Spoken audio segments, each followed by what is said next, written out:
धरती पर अचानक एक गहरा गड्ढा उभर आया। गड्ढे के तल में एक जादुई हथौड़ा था जिसे सामान्य व्यक्ति चाहकर भी हिला नहीं सकते थे। इससे चारों दिशाओं के वीर योद्धा इसे चुनौती देने आकर्षित हुए, यहाँ तक कि हमारे लिए बूढ़े जनाब भी शांत नहीं रह सके।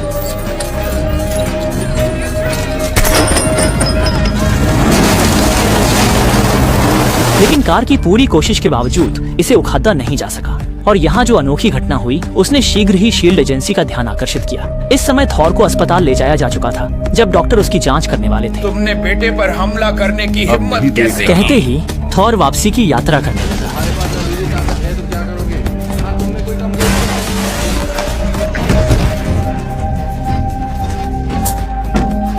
जब थॉर फिर से जागा तो उसने पाया कि उसे पहले ही नियंत्रित कर लिया गया है। और दूसरी तरफ जब जेन कल रात के खगोलीय रिपोर्ट का अध्ययन कर रही थी, उसने तस्वीर में देखा कि उसमें एक धुंधला व्यक्ति था।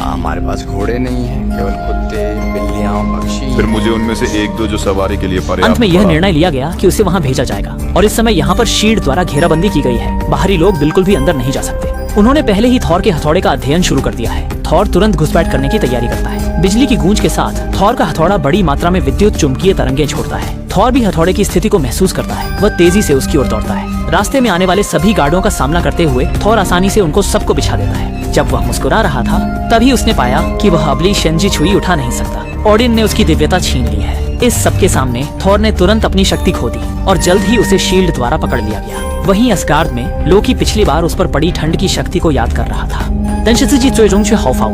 वह जायसे शेंगोंग के गुप्त कमरे में पहुंच गया और ठंडे बर्फ के बक्से को उठाकर रहस्य जानना चाहता था। इस वक्त ओडिन भी वहां आ गए। जब लोकी ने मुड़कर देखा तो उसके चेहरे पर बर्फ के दानवों के लक्षण थे। ओडिन ने देखा कि लोकी ने कुछ हद तक पता कर लिया है, इसलिए उन्होंने लोकी की असली पहचान बता दी।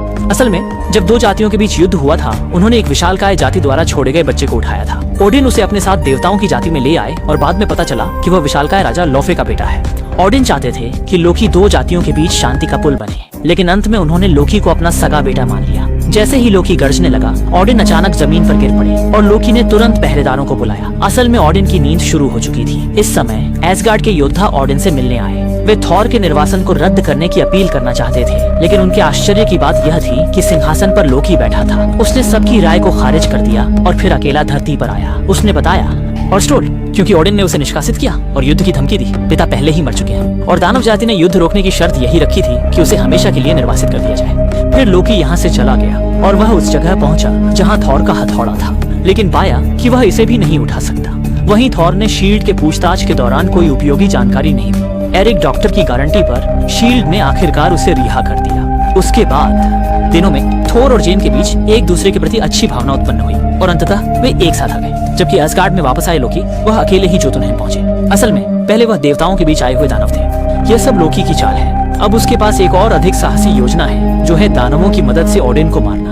लेकिन यह सब चौकीदार द्वारा देख लिया गया। उसने फटाफट से स्वर्गलोक के योद्धाओं को ढूंढ निकाला और उन्हें पृथ्वी पर भेज दिया ताकि वे थॉर को वापस लाएं। केवल उसके असगार्ड वापस आने से देवताओं की वर्तमान समस्या हल हो सकती है। चारों को तुरंत पृथ्वी पर भेज दिया गया, जबकि लोकी ने भी देखा कि इंद्रधनुष पुल फिर से खुल गया है। वह जल्दी से देवताओं के गुप्त कक्ष में पहुंचा और फिर परम हथियार विनाशक को भेज दिया। सुनिश्चित करें कि मेरा भाई